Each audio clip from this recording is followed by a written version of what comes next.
একটা দিয়ে হয় না তোর? এই মেয়েকে তোমার বুঝাই বলতেছি। কিসা বুঝাবি তুই আমাকে? তুই আমার বয়ফ্রেন্ড নিয়ে যাস। আমি তোমায় বুঝাই বলতেছি। এই তুমি ওরে বলো নাই? তুমি ওরে বলো নাই তোমার সাথে আমার 3 বছরের সম্পর্ক তুমি বলো নাই? আমি তো অফিসে মুখ দেখাতে পারছি না। কি করেছিস তুই? তাই তো বলছি আমি এই ছেলেকে ভালোবাসি মা। এই ছেলেকে ছাড়া আমি থাকতে পারবো না। এই ছেলের সাথে তোর কোনো ধরনের সম্পর্ক থাকা চলবে না। আমি এই ছেলেকে ছাড়া থাকতে পারবো না বাবা। আমি পারবো না।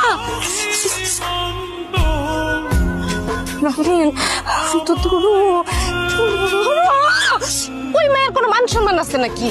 ভাই শোন, তুই হারের জীবন থেকে বাদ দিয়ে দে। জেরিন মেয়েটা অনেক ভালো, তুই বুঝতেছিস না কেন? আমার মেয়ে অনেক অনেক আদরের। ওর বিয়েতে আমি অনেক টাকা খরচ করবো, অনেক ধুমধাম করে বিয়ে করাবো। এটা আপনাদের নতুন ফ্ল্যাট?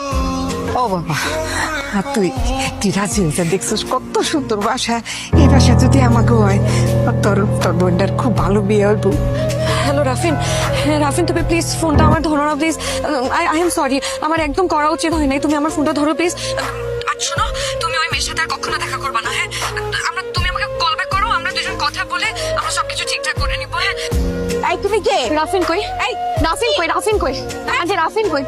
রাফিন, এটা রাফিনের রুম। এটা রাফিন ভাই, ভাই রাফিন এটা রাফিন রাফিন এই রাফিনের রুম কোনটা? রাফিনের রুম কোনটা?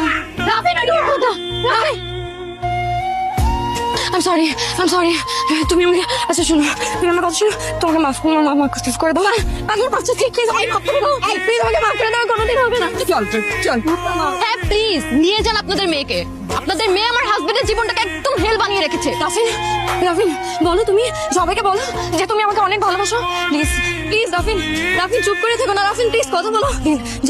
জেরিন প্লিজ, তুমি কি করছো রাফিনকে আমি জানি না, কিন্তু রাফিন তোমার সাথে ভালো থাকবে না। রাফিন আমার সাথেই ভালো থাকবে, ও আমাকে ভালোবাসে। আমার বোনটা পঙ্গু, এই কারণে ওর বিয়ে হয় না। আবার যদি কেউ ওকে বিয়ে করতে রাজি হয় তাহলে মোটা অঙ্কের টাকা চাই।